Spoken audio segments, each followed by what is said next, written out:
Imagine planning the perfect surprise for the love of your life, only to discover a photo that shatters everything you believed about your relationship. Harper thought she knew Elena inside and out after 3 years together. But sometimes, the people we love most are the ones hiding the deepest secrets. Before we dive into this emotional roller coaster, make sure to subscribe to the channel, hit that notification bell, and let me know in the comments where you're watching from. The rental car's engine hummed as I pulled into the coastal resort's parking lot, my heart racing with anticipation. The rental car's engine hummed as I pulled into the coastal resort's parking lot, my heart racing with anticipation. 3 weeks. That's how long Elena had been gone on what she called her creative retreat, a solo vacation to rediscover her artistic inspiration. I gripped the steering wheel tighter. She's going to flip when she sees me, I whispered to myself, checking my reflection in the rearview mirror one more time. The ocean breeze hit my face as I stepped out, carrying the scent of salt and possibility. Palm trees swayed overhead, and the sound of waves crashing against the shore created the perfect romantic soundtrack for my surprise. I'd been planning this for days. Elena had mentioned the name of this resort exactly once during our last phone call, probably thinking I wasn't paying attention. But I always listened when it came to her. Every word mattered. My phone buzzed. A text from my best friend Maya. Did you make it? Are you sure about this surprise thing? I typed back quickly. Already here. She's going to love it. But even as I sent the message, something twisted in my stomach. Elena had been different during our calls, distant. Her usual animated storytelling had been replaced by short, vague responses about her days. She's just tired, I told myself, grabbing my overnight bag from the trunk. That's why she needed this break. The resort lobby was all white marble and tropical plants, with soft jazz playing in the background. The kind of place Elena would photograph from every angle, capturing the way light filtered through the glass ceiling. I approached the front desk, where a young man with a perfect smile greeted me.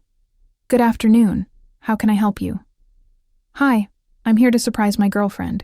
She's staying in room. I paused, realizing I didn't actually know her room number. Elena Rodriguez? She checked in about a week ago? The clerk's fingers danced across his keyboard.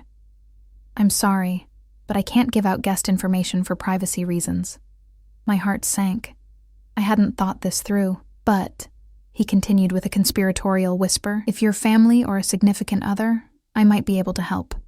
What's her last name again? Rodriguez. Elena Rodriguez. I'm Harper, her girlfriend of 3 years. I pulled out my phone, showing him a photo of us together from last month's anniversary dinner. His expression softened. Room 237, second floor, ocean view. She specifically requested the balcony facing the sunset. Of course she did. Elena always chased the perfect light. Thank you so much, I breathed, relief flooding through me. The elevator ride to the second floor felt eternal. My palms were sweating, and I kept rehearsing what I'd say when she opened the door. Something romantic, but not too cheesy. Something that would make her laugh and pull me into one of those kisses that made the world disappear. Room 237 sat at the end of a long hallway, lined with tropical artwork. I could hear the ocean through the windows, and somewhere in the distance, a guitar was playing. I raised my hand to knock, then hesitated. What if she was sleeping? What if she was on a video call with a client? Elena hated being interrupted when she was working. Instead, I pressed my ear to the door. Silence. My hand moved to the door handle almost automatically. Elena always forgot to lock doors. It was one of her quirks that used to drive me crazy. You're too trusting, I'd tell her. Not everyone has good intentions. The handle turned easily. Elena? I called softly, pushing the door open just a crack. Babe, it's me. Don't freak out, but The room was empty, completely, utterly empty. But not just empty. It looked like Elena had stepped out for just a moment. Her camera bag sat on the dresser, the expensive Nikon she'd saved up for months to buy. Her favorite sundress was draped over a chair, and I could smell her perfume lingering in the air. I stepped inside fully, closing the door behind me. Elena, I called again, louder this time. The balcony doors were open, white curtains dancing in the ocean breeze. Maybe she was out there, watching the waves, lost in thought the way she often was. but the balcony was empty too. I turned back to the room, taking in the details. Elena's suitcase was open on the luggage rack, clothes neatly folded inside. Her laptop sat closed on the small table by the window. Everything looked normal, lived in, like she'd just stepped out to grab coffee or take a walk on the beach. That's when I saw it. On the perfectly made bed, next to Elena's pillow, lay an old film camera I'd never seen before. It was vintage, probably from the 1970s, with a worn leather strap and brass details that caught the afternoon light. And beside it, face up like it had been carefully placed there, was a photograph. My breath caught in my throat. I moved closer, my heart hammering against my ribs. The photo was black and white, clearly taken with the vintage camera. It showed Elena sitting on what looked like this very balcony, but she wasn't alone.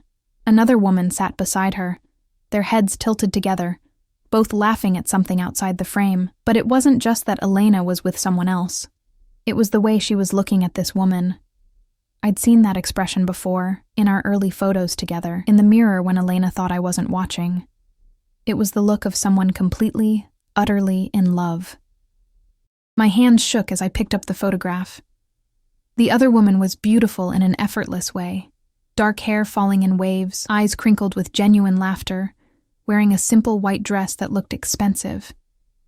She had her hand on Elena's arm, and Elena was leaning into the touch like it was the most natural thing in the world. I sank onto the bed, staring at the image. Who was this woman? When was this taken?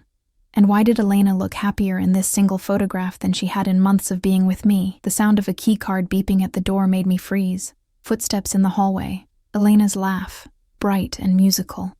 But she wasn't alone. Another voice, unfamiliar, said something I couldn't make out. And Elena laughed again. I looked at the photograph in my hands, then at the door, panic rising in my chest. They were coming back.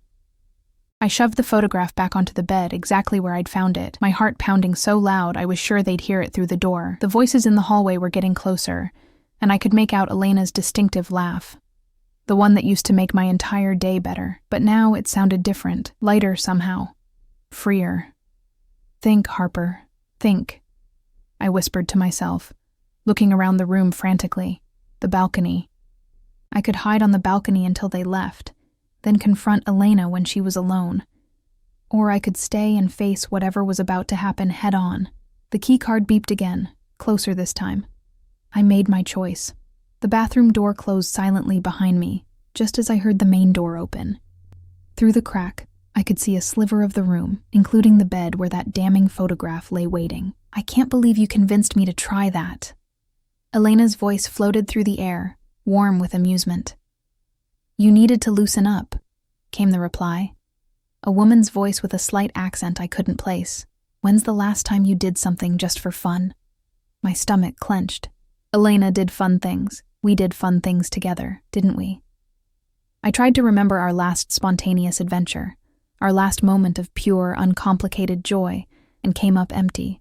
"You're right," Elena said, and I heard the soft thud of her camera bag being set down.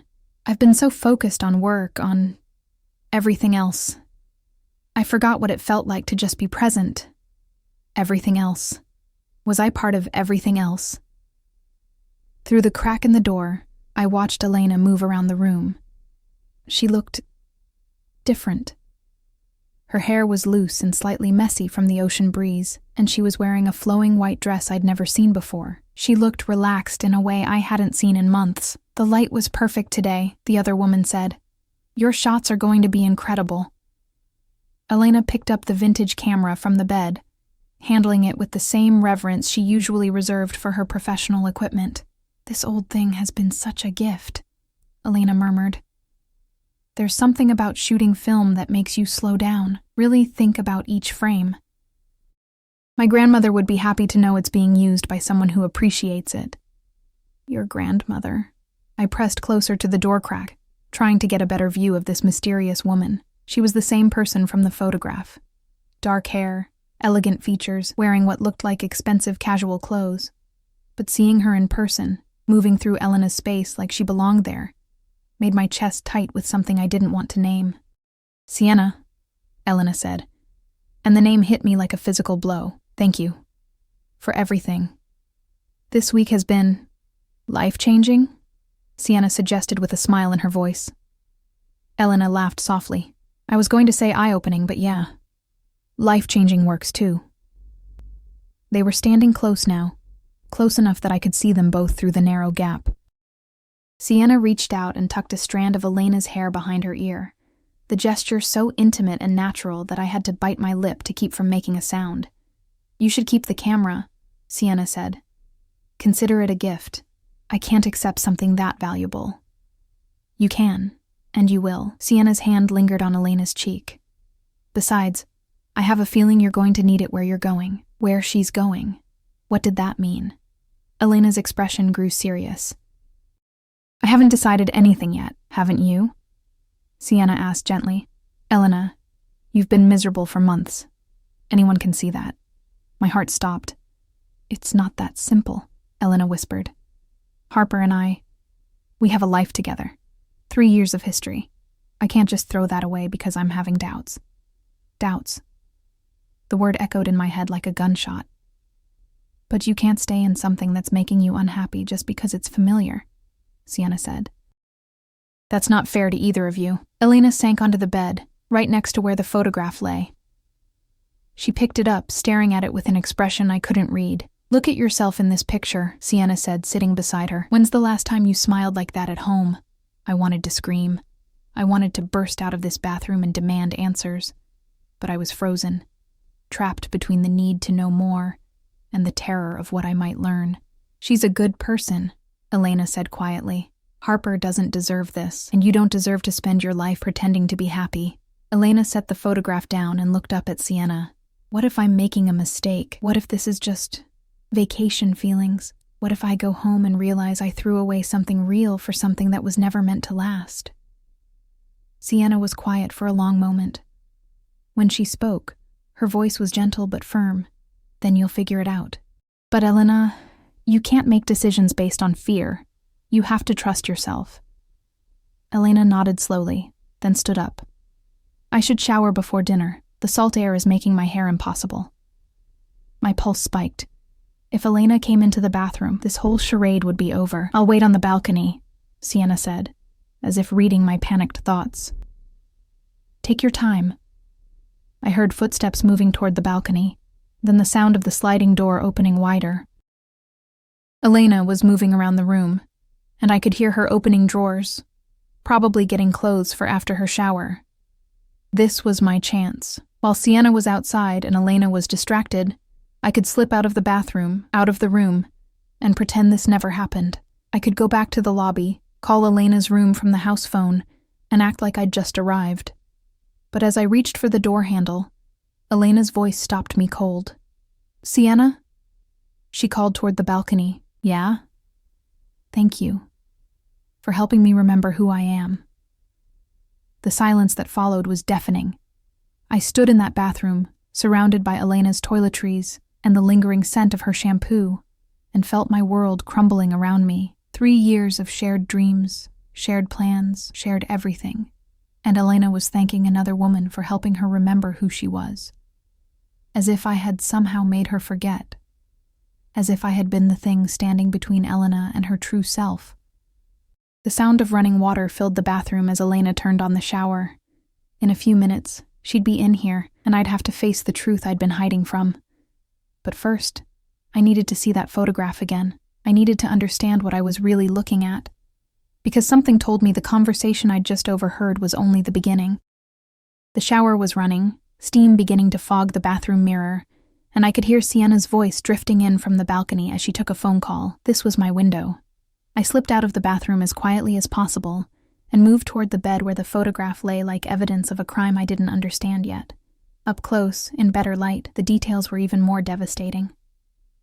Elena's smile was radiant. Not the careful, camera-ready smile she wore in our social media posts, but something genuine and unguarded. Her eyes were bright with laughter, and there was a looseness to her posture I hadn't seen in months. Maybe longer. But it was Sienna who made my breath catch. She wasn't just beautiful, she was magnetic. Even in a still photograph, I could sense the energy radiating from her. The way she looked at Elena wasn't possessive or demanding. It was appreciative, like she was witnessing something precious. I flipped the photo over, hoping for a date or some clue about when this was taken. In Elena's handwriting, Day 3, learning to see again. Day 3. Elena had been here a week, which meant this photo was taken 4 days ago. 4 days ago, while I was at home missing her, planning this surprise, she was here with Sienna, learning to see again. What did that even mean? The shower was still running, but I could hear Elena humming, a song I didn't recognize. When had she learned new songs? I set the photograph down and picked up the vintage camera, turning it over in my hands. It was heavier than Elena's digital cameras, solid and well-maintained despite its age. The leather strap was worn smooth from years of use. My grandmother would be happy to know it's being used by someone who appreciates it. Sienna's words echoed in my mind. This wasn't just any camera. It was a family heirloom, something precious enough that giving it away meant something significant. I opened the back of the camera and saw there was still film inside, partially used. How many more photos were on that roll? How many more moments between Elena and Sienna that I didn't know about? The balcony door slid open, and I quickly set the camera down, pretending to examine the room's artwork as Sienna stepped back inside. "Sorry about that," she said, presumably to Elena. "Work never stops, even on vacation." That's when she saw me. We stared at each other for a frozen moment, me standing awkwardly by the bed, her framed in the doorway with the ocean behind her. Up close, she was even more striking than in the photograph. Mid-30s, maybe, with intelligent dark eyes and the kind of effortless style that suggested money and good taste. "Oh," she said, her voice carefully neutral. "You must be Harper." The way she said my name, like she'd heard it before, like Elena had talked about me, made my stomach twist. "And you're Sienna," I replied, trying to keep my voice steady. She stepped fully into the room, closing the balcony door behind her. "Elena didn't mention you were coming. It's a surprise." The words came out sharper than I intended. Sienna nodded slowly, her eyes moving from me to the photograph on the bed and back again. She knew I'd seen it. The question was what she planned to do about it. "She's in the shower," Sienna said unnecessarily. I heard. The silence stretched between us, heavy with unspoken questions. I wanted to demand answers. Who was she? What was her relationship with Elena? What did that photograph mean? But something in Sienna's calm, assessing gaze made me hesitate. "You're the photographer," she said finally. "Elena's told me about your work, has she?" I couldn't keep the bitterness out of my voice. "Funny, she hasn't mentioned you at all." Sienna's expression didn't change, but I caught a flicker of something, sympathy, in her eyes. "We met at the art gallery downtown," she said. "I'm curating a show on contemporary women photographers. Elena's work caught my attention." Professional, of course. That made sense, didn't it? But then why did the photograph look so intimate? Why had Elena been humming in the shower like she was happy in a way I hadn't seen in months? The gallery owner introduced us. Sienna continued. "Elena mentioned she was here working on a personal project, rediscovering her artistic voice. I offered to show her some local spots that might inspire her. With your grandmother's camera," I said, nodding toward the vintage Nikon. Elena admired it. She said shooting film reminded her why she fell in love with photography in the first place. Sienna paused, before it became about deadlines and client expectations. The implication hung in the air. Elena's photography had become commercial over the past year, focused on paying the bills rather than artistic expression. I'd encouraged that shift, pushed her to take on more lucrative wedding and portrait work. "We all have to make a living," I said defensively. "Of course," Sienna agreed. "But sometimes we lose ourselves in the process." The shower shut off, and both of us turned toward the bathroom door. In a few minutes, Elena would emerge, and this strange, tense conversation would become something else entirely. "She doesn't know you're here," Sienna said. It wasn't a question. Like I said, it's a surprise. "Harper." Sienna's voice was gentle but firm. "Elena's been struggling. This trip, it's been important for her. She's been rediscovering parts of herself that got buried under everyday life." "What are you saying?" I'm saying maybe you should think about whether surprising her right now is the kindest thing to do. The bathroom door opened, and Elena emerged in a cloud of steam, wrapped in a white hotel robe, her hair damp and curling around her shoulders. She was looking down, toweling her hair, and didn't see me at first. "Sienna, did you want to grab dinner at that place you mentioned, or—" She looked up and froze. For a moment, nobody moved. Elena's eyes went wide, her mouth opening in shock. The towel slipped from her hands and fell to the floor. "Harper?" she whispered, like she wasn't sure I was real. "Surprise," I said weakly. Elena's gaze darted from me to Sienna to the photograph on the bed, and I watched her face cycle through confusion, panic, and something that looked almost like guilt. "What are you doing here?" she asked, and there was something in her tone I'd never heard before. Not anger exactly, but not joy either. "I missed you," I said, the words feeling inadequate and pathetic. "I wanted to surprise you." Elena looked at Sienna again, and some silent communication passed between them. Sienna nodded almost imperceptibly and moved toward the door. "I should go," Sienna said. "Let you two talk." "No," Elena said quickly, then caught herself. "I mean, you don't have to leave on my account." But Sienna was already gathering her purse. "I'll call you later," she told Elena, and the casual intimacy of the statement hit me like a slap. She paused at the door and looked back at me. "It was nice meeting you, Harper." Then she was gone, leaving Elena and me alone with a photograph and 3 years of history that suddenly felt very fragile. Elena stood there in her robe, water still dripping from her hair, looking at me like I was a stranger. "We need to talk," she said finally. "We need to talk." Elena's words hung in the air between us like a verdict I wasn't ready to hear. She was still standing by the bathroom door, clutching her robe closed, looking anywhere but directly at me. "Yeah," I said, my voice barely above a whisper. "We do." But neither of us moved. The photograph lay on the bed between us like a third person in the room, impossible to ignore. Elena walked to the dresser and started pulling out clothes, a sundress, underwear, sandals. Her movements were mechanical, like she was buying time to figure out what to say. "I'm going to get dressed," she said without looking at me, "and then we'll talk." She disappeared back into the bathroom, leaving me alone with my racing thoughts and the sound of the ocean through the open balcony doors. I picked up the photograph again, studying Elena's face. She looked so young in it, so free. When had I last seen her look like that? When had I last made her look like that? The bathroom door opened, and Elena emerged wearing the sundress.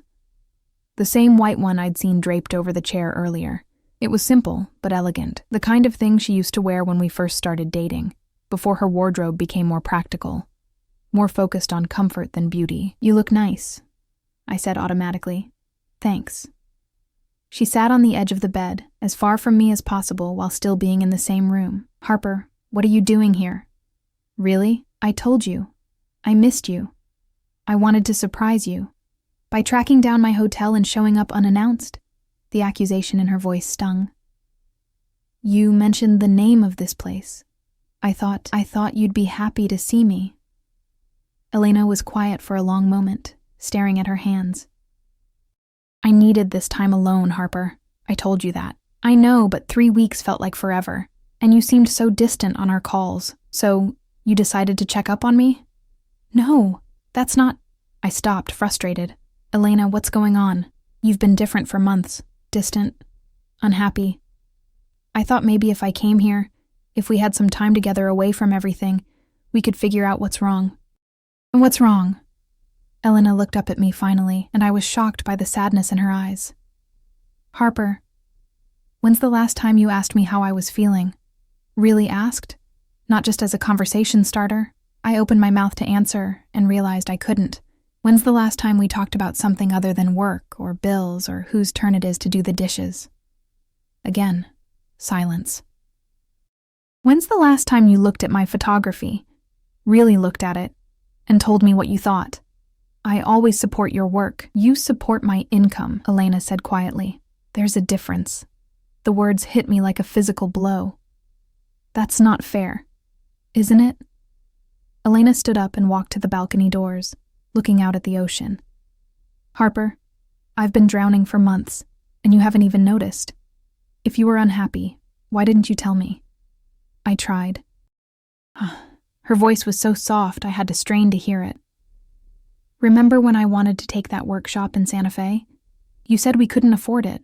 When I talked about maybe doing more artistic work, you reminded me about our mortgage. When I suggested we take a real vacation together, you said you were too busy with your own projects. Each example felt like a small knife to the chest. I remembered those conversations, but I'd thought I was being practical, responsible. I was trying to be realistic. You were trying to control me. Elena turned around, and there were tears in her eyes. Maybe not consciously, but Harper, you've been slowly talking me out of everything that made me feel alive. That's not true. Then explain this. She picked up the photograph from the bed.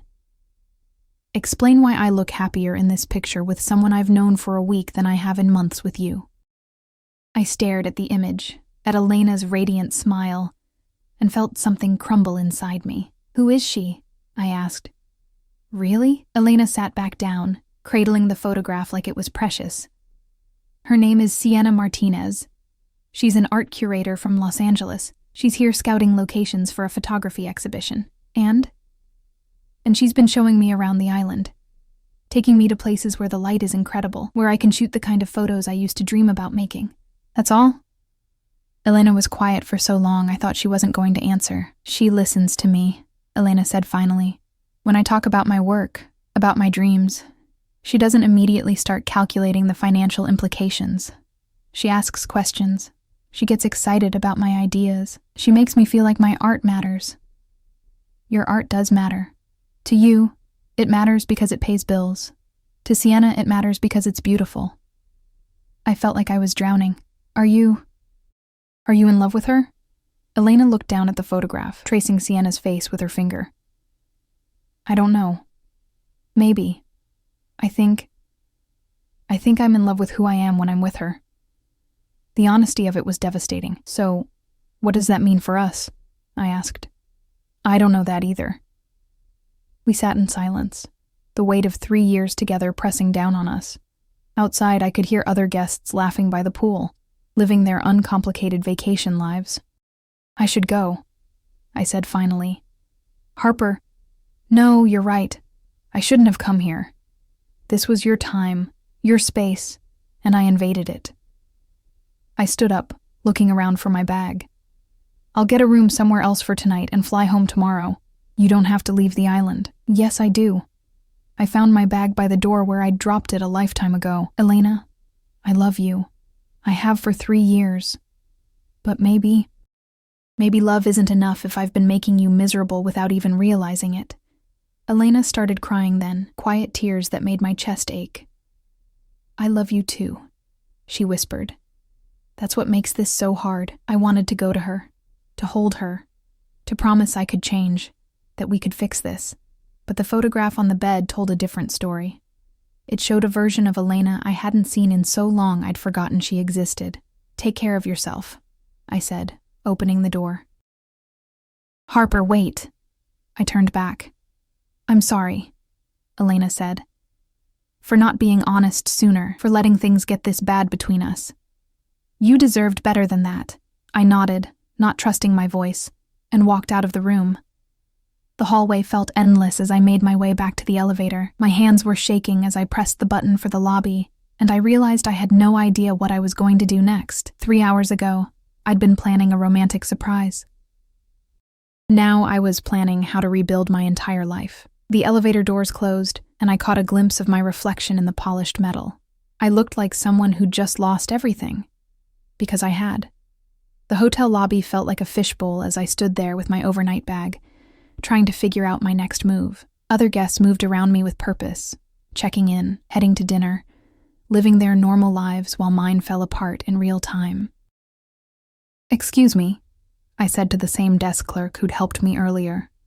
His perfect smile faltered when he saw my face. Is everything okay, miss? I need a room. Just for tonight. Of course. His fingers flew across the keyboard.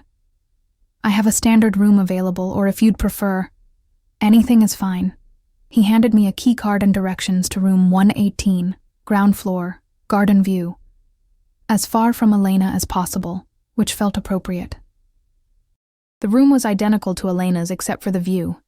Instead of the ocean, I looked out at a carefully manicured garden where a few guests were having cocktails by a fountain, normal people doing normal things. I sat on the bed and stared at my phone. I should call Maya, tell her what happened. I should change my flight, figure out how to get home. I should do something productive instead of sitting here replaying every moment of the last 3 years, looking for signs I'd missed.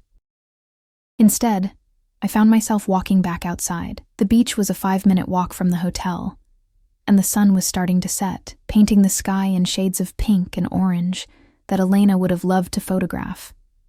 The irony wasn't lost on me. I kicked off my shoes and walked along the water's edge, letting the waves wash over my feet.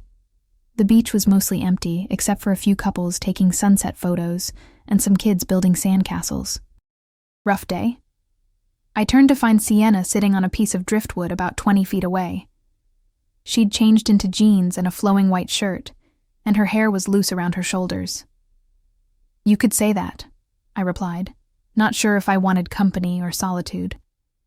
"Mind if I join you? I promise I'm not here to cause more drama." I almost laughed. I think I caused enough drama for both of us. Sienna stood and walked over, stopping a respectful distance away. "Elena told me you got a room here for the night. News travels fast. She's worried about you. She shouldn't be. I'm not her responsibility anymore." We walked in silence for a few minutes, the only sound the rhythm of waves against the shore. Finally, Sienna spoke. "For what it's worth, I think you're handling this better than most people would. By running away? By giving her space to figure things out." I stopped walking and looked at her. "Can I ask you something?" "Sure." "Are you in love with her?" Sienna was quiet for a long moment, staring out at the horizon. "I care about her. A lot. But Harper, I'm not trying to steal your girlfriend." "Then what are you trying to do?" "I'm trying to help her remember who she is." Sienna turned to face me. "When I met Elena, she was taking pictures of tourists by the pier. Technically perfect shots with no soul. She looked miserable. The description stung because it was accurate. Elena's recent work had been competent, but uninspired. I asked her why she became a photographer." Sienna continued. "She couldn't answer. She literally couldn't remember why she fell in love with it in the first place. So you decided to fix her?" "I decided to listen to her." Sienna's voice was gentle but firm. "Harper, when's the last time Elena talked to you about her dreams? Not her goals or her plans, but her actual dreams." I tried to remember and came up empty. "She wants to document stories that matter," Sienna said. "Social issues, environmental causes, human connections. She wants her work to mean something beyond paying bills. That's not realistic. Why not? Because art doesn't pay the mortgage. Because someone has to be practical in a relationship. And you decided that someone was you?" The question hit harder than I expected. "I was trying to take care of us by making all the decisions, by being responsible." Sienna stopped walking and looked at me with something that might have been pity. "Harper, do you know what Elena told me yesterday?" I shook my head. "She said she felt like she was disappearing, like every day. A little more of who she used to be just vanished. And the worst part was that she didn't think anyone noticed." The words felt like a punch to the gut. "I noticed she was unhappy. I thought it was stress. Work pressure. Did you ask her about it?" "I tried to fix it. I suggested she take on fewer clients, maybe take a vacation." "Did you ask her what she wanted?" I opened my mouth to answer and realized I hadn't. I'd seen Elena's unhappiness as a problem to solve, not a conversation to have. "She loves you," Sienna said quietly, "but she's been drowning, and instead of throwing her a life preserver, you've been trying to teach her to swim in a pool she never wanted to be in." We'd reached a rocky outcropping where the beach curved away from the hotel. Sienna sat down on a large boulder, and after a moment, I joined her. "So what happens now?" I asked. "That's up to Elena. And you." She looked so happy in that photograph. She was happy. For the first time in months, she was doing work that excited her, talking about ideas that mattered to her, feeling like herself again. With you. With someone who wasn't trying to change her. The accusation hung in the air between us. I wanted to argue, to defend myself, but the evidence was overwhelming. Elena had been withering in our relationship, and I'd been too focused on practical concerns to notice. I never meant to change her, I said finally. I believe that. But Harper, good intentions don't erase the impact. The sun was almost gone now, just a sliver of orange on the horizon. Soon it would be dark, and I'd have to go back to my empty hotel room and figure out how to rebuild a life that had just imploded. Can I ask you something? I said. Of course. If Elena decides to stay with me, will you back off? Sienna was quiet for a long time. If Elena decides to stay with you, it won't be because I backed off. It'll be because you figured out how to love her without trying to control her. And if she doesn't, then you'll both be better off. The honesty was brutal but not unkind. Sienna wasn't my enemy, I realized. She was just someone who saw Elena clearly, without the filter of 3 years of accumulated expectations and compromises. I should get back, I said, standing up. Harper. Sienna's voice stopped me. Elena's going to need time to figure this out. Don't push her for an answer she's not ready to give. I nodded and started walking back toward the hotel, leaving Sienna sitting on the rocks watching the last of the sunset disappear. My phone buzzed with a text from Elena. Are you okay? We should talk more tomorrow. I typed back. I'm fine. Take all the time you need. But as I walked through the hotel lobby toward my room, I wondered if time would be enough to fix what we'd broken, or if some things, once lost, could never be found again. I barely slept. Every time I closed my eyes, I saw Elena's face in that photograph. Radiant, alive, free. By 6 a.m., I gave up and went for a walk on the beach, hoping the ocean air would clear my head. The sunrise was spectacular, painting the sky in shades of gold and pink that would have made Elena reach for her camera. I found myself looking for her along the shoreline, but the beach was empty except for a few early morning joggers. My phone buzzed with a text. Can we meet for breakfast? Hotel restaurant, 8 a.m., E.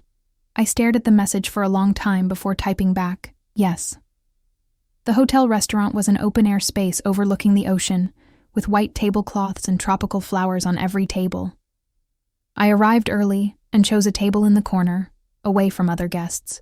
Elena appeared at exactly 8 o'clock, wearing jeans and a simple blue t-shirt, her hair pulled back in a ponytail. She looked tired, like she hadn't slept much either. Hi, she said, sitting across from me. Hi. The waitress came over, and we both ordered coffee and fruit. Neither of us seemed interested in actual food. How was your room? Elena asked when we were alone again. Fine. Quiet. Good. We sat in awkward silence until the coffee arrived. Elena wrapped her hands around her mug like she was trying to warm herself, even though the morning was already getting hot. I've been thinking all night, she said finally. Me too. Harper, I owe you an explanation. A real one. I nodded, not trusting my voice. Elena took a deep breath. It started about 6 months ago. I was editing photos from the Morrison wedding, you remember? The one with the bridezilla who made me reshoot the ceremony 3 times? I remembered. Elena had come home exhausted and frustrated. I was looking at all these pictures of people celebrating love, and I realized I couldn't remember the last time I felt that kind of joy. Not just happiness, but actual joy. She paused, staring into her coffee. I started paying attention to how I felt every day, when I woke up, when I was working, when I came home to you. And Harper, I was just numb. Going through the motions. Why didn't you tell me? I tried. Remember when I suggested we take that photography workshop together in Colorado? You said it was too expensive. When I talked about maybe doing some pro bono work for that environmental nonprofit, you reminded me about our savings goals. Each example felt like a small cut. I had said those things, but I'd thought I was being practical. I started to feel like I was living someone else's life. Elena continued. Like I'd somehow become this person who prioritized security over passion, routine over adventure. And the worst part was, I couldn't figure out when it happened. I never asked you to give up your dreams. You didn't have to ask. Every time I brought up something that excited me, you found a reason why it wasn't practical. After a while, I stopped bringing things up. The truth of it hit me like a wave. I had been doing that, hadn't I? Shooting down her ideas before they could take flight. So when I decided to take this trip, Elena said, it wasn't just about getting away. It was about remembering who I used to be before I became half of Harper and Elena. And then you met Sienna. Elena's face softened. She was at the gallery when I went to see a photography exhibition. We started talking about the work, and she asked me what kind of photography I was passionate about. I couldn't answer. So she decided to help you figure it out?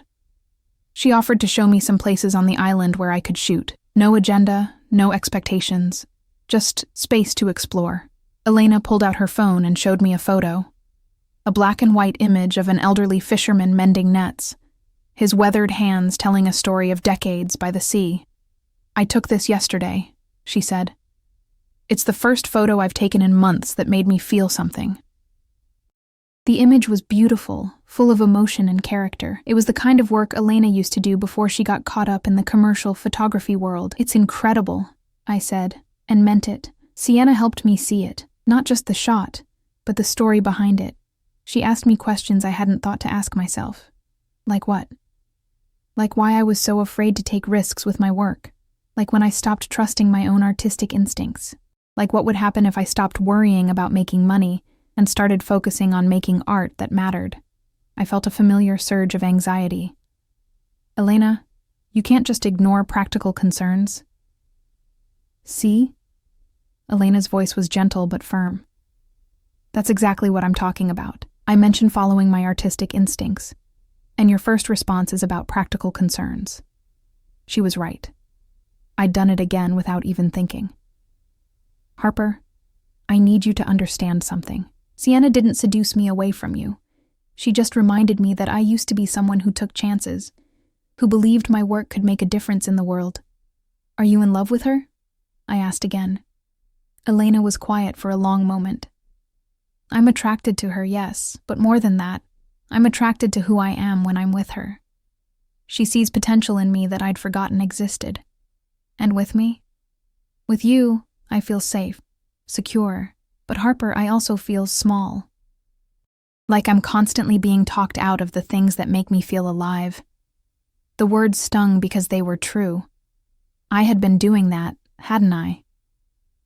Every time Elena expressed interest in something risky or unconventional, I'd found reasons why it wouldn't work. I never meant to make you feel small, I said. I know. But impact matters more than intention. We sat in silence, watching other hotel guests enjoy their vacation breakfasts, normal couples having normal conversations about normal things. So, what happens now? I asked. I don't know, Elena said honestly. I need time to figure out who I am and what I want, and I need to know that whoever I'm with will support that journey, not try to redirect it, even if it means financial instability, even if it means taking risks that might not pay off. Elena looked at me with something that might have been disappointment. Harper, do you hear yourself? I'm talking about finding my passion again, and you're already calculating the risks. She was right. I was doing it again. I'm scared, I admitted. I'm scared of losing you, and I'm scared of a life without stability. I know. But Harper, I'm scared too. I'm scared of spending the rest of my life playing it safe and wondering what might have been. Elena reached across the table and took my hand. I love you. I have for 3 years, but I can't keep shrinking myself to fit into the life we built together. What if I changed? What if I learned to support your dreams instead of questioning them? Could you really do that? Could you watch me take a financial risk on a project that might fail and not try to talk me out of it? I wanted to say yes, but the honest answer was that I didn't know. I need time, Elena said, and space to figure out who I am when I'm not trying to be the person I think you need me to be.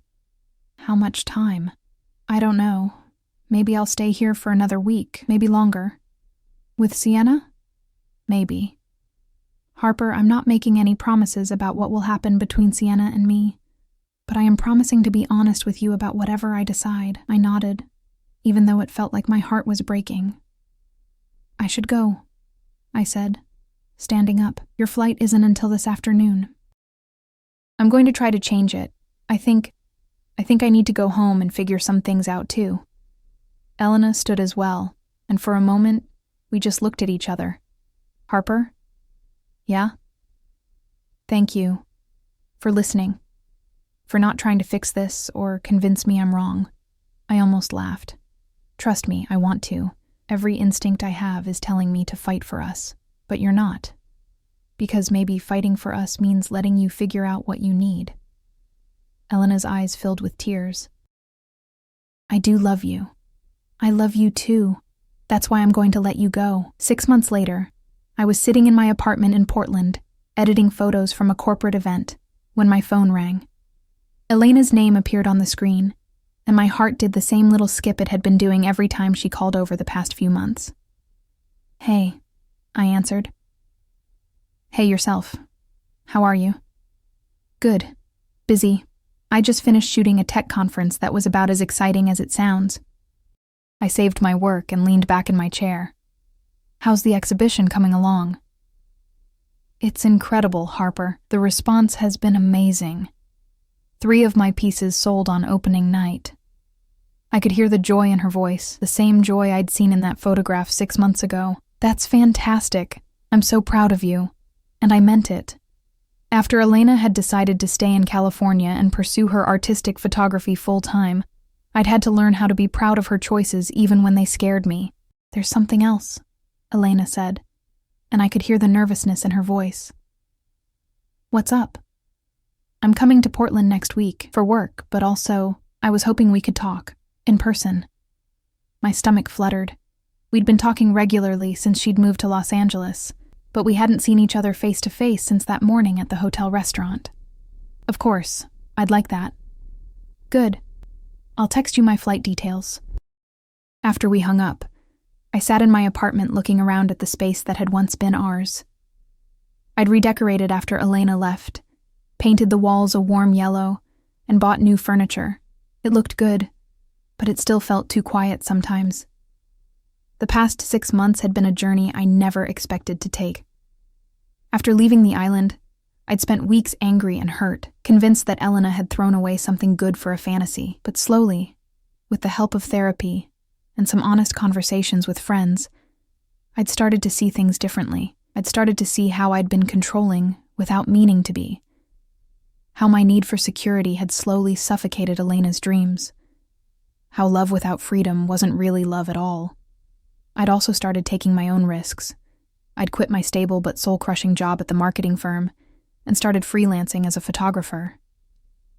It was scary and financially uncertain, but for the first time in years, I was excited about my work. The week passed slowly. Elena texted me her flight information and suggested we meet at the coffee shop where we'd had our first date 3.5 years ago. The symmetry felt intentional. I arrived early and chose a table by the window, the same spot where we'd sat that first afternoon when Elena had been nervous about showing me her portfolio. I'd been so impressed by her talent, so drawn to her passion for capturing human stories. When had I stopped seeing that passion as something to celebrate and started seeing it as something to manage? Elena walked in at exactly 3 o'clock, and my breath caught. She looked different, more confident, more vibrant. Her hair was shorter, and she was wearing a flowing dress I'd never seen before. She looked like the woman in the photograph. "Hi," she said, sliding into the seat across from me. "Hi, you look amazing." "Thanks. You look good too. Different. I've been working out, and I got contacts. I'd also been eating better and sleeping more, but I didn't mention that." We ordered coffee and spent a few minutes catching up on safe topics: work, mutual friends, the weather. But eventually, the conversation turned to why she was really here. "I have something to tell you," Elena said, wrapping her hands around her mug in the gesture I remembered so well. My heart sank. "You and Sienna?" "We tried dating for a while," Elena said carefully, "but it didn't work out. I tried not to look too relieved. I'm sorry." "Don't be. It was good while it lasted, but we wanted different things. She's focused on her career, traveling for exhibitions. I realized I want something more stable." "Stable?" I couldn't help but smile. That's a word I never thought I'd hear you use positively. Elena laughed. I know, right? Turns out there's a difference between stability and stagnation.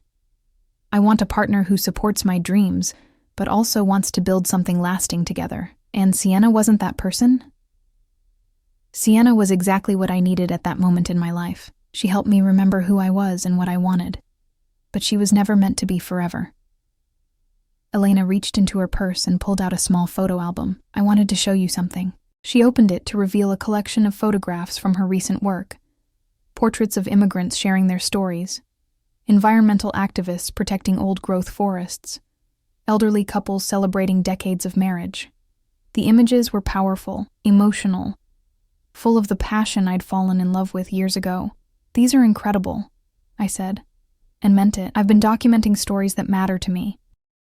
It doesn't pay as much as wedding photography, but I supplement with some commercial work, and I'm making it work. I'm so proud of you. Harper, I need to ask you something, and I need you to be completely honest, okay? I said, though my heart was racing. If we tried again, and I'm not saying we should, I'm just asking hypothetically, could you really support me taking risks with my career, even if it meant less money, less security? I thought about the question seriously, remembering all the work I'd done in therapy, all the ways I'd been examining my own fears and control issues. 6 months ago, I would have said yes, but not meant it. I said finally, I would have tried to be supportive while secretly hoping you'd come to your senses and choose the safer path. Elena nodded. And now? Now I understand that trying to keep you safe from failure also kept you safe from joy. And that's not love. That's fear, disguised as love. Elena's eyes filled with tears. Harper. I've been doing my own work, I continued. Therapy, mostly. Learning about why I need to control things, why other people's risks feel so threatening to me. And I've been taking some risks of my own. Like what? I quit my job. I'm freelancing now, doing the kind of photography I actually care about. It's terrifying and uncertain, and 6 months ago I never would have done it. How does it feel? Scary. Exhilarating. Like I'm finally living my own life instead of the life I thought I was supposed to want. We sat in comfortable silence for a moment, both of us processing. There's something else, Elena said. I've been offered a position with a nonprofit that documents social justice issues. It would mean traveling sometimes, irregular hours, definitely less money than I could make doing commercial work. That sounds amazing, I said, and surprised myself by meaning it completely. You're not going to ask about the salary or the benefits or whether it's a smart career move. I'm going to ask if it's what you want. Elena smiled, the same radiant smile from the photograph. It's exactly what I want. Then you should take it. Just like that? Just like that. Elena reached across the table and took my hand. I missed you. Not just having you in my life, but missing the person you're becoming. The person who asks what I want instead of telling me what's practical. I missed you too. All of you. Even the parts that scared me. Harper, I don't know if we can fix what we had before. I don't want to fix what we had before, I said. I want to build something new, something where we both get to be who we really are. That's scary. Yeah, it is, but maybe scary is good sometimes. Elena laughed. Listen to you, embracing uncertainty. I'm learning. We talked for another hour, sharing stories from the past 6 months, laughing about old memories, carefully exploring the possibility of a future together. It felt different than before, more honest, more intentional. I should probably get going, Elena said finally. I have dinner plans with Maya. She's going to grill you about this conversation. Oh, I'm counting on it. I need her perspective. We stood up, and for a moment, we just looked at each other. Elena? Yeah? Whatever happens between us, I want you to know that leaving was the best thing you could have done, for both of us. Really? Really. I needed to learn how to love you without trying to change you, and you needed to remember who you were without me. Elena stepped closer and hugged me, and I breathed in the familiar scent of her shampoo mixed with something new, confidence maybe, or just the smell of someone who was finally living authentically. I love you, she whispered against my ear. I love you too. But but we both need to be sure we're choosing each other for the right reasons this time." Elena pulled back and looked at me. "How will we know?" "I guess we'll figure it out as we go." 3 months later, Elena moved back to Portland, not back in with me, but to her own apartment across town. We started dating again, slowly, intentionally, like two people getting to know each other for the first time. It wasn't always easy. There were moments when my old controlling instincts kicked in, when Elena's new independence felt threatening. But we'd learned how to talk about those moments, instead of letting them fester. Elena took the job with the nonprofit and spent her days documenting stories that mattered to her. I built my freelance business around projects that excited me, rather than just paid well. We were both poorer in terms of money, but richer in terms of purpose. 6 months after that coffee shop conversation, Elena moved in with me again, but this time, we made sure the apartment reflected both of our dreams, not just our practical needs. Elena set up a dark room in the spare bedroom. I converted the garage into a studio space. We still had the same fights sometimes, about money, about risk, about the future. But now we fought as equals, as two people who respected each other's autonomy, even when we disagreed. And sometimes when the light was just right, and Elena was working on a project that excited her, I'd catch her with that same expression from the photograph, radiant, alive, free. Except now, she was looking at me. A year later, I proposed to her on the same beach where I'd first met Sienna, where I'd first understood that love meant letting go. Elena said yes, but only after making me promise that we'd keep growing, keep challenging each other, keep choosing each other every day instead of just assuming we belonged together. It was the easiest promise I'd ever made. Because I'd finally learned that the best kind of love isn't the kind that keeps you safe from change. It's the kind that helps you become who you're meant to be, even if that person is someone you never expected to become. Subscribe to our channel for more stories about love, growth, and second chances. And tell us in the comments, have you ever had to let someone go in order to love them better? Your story might inspire someone else who's struggling with the same choice.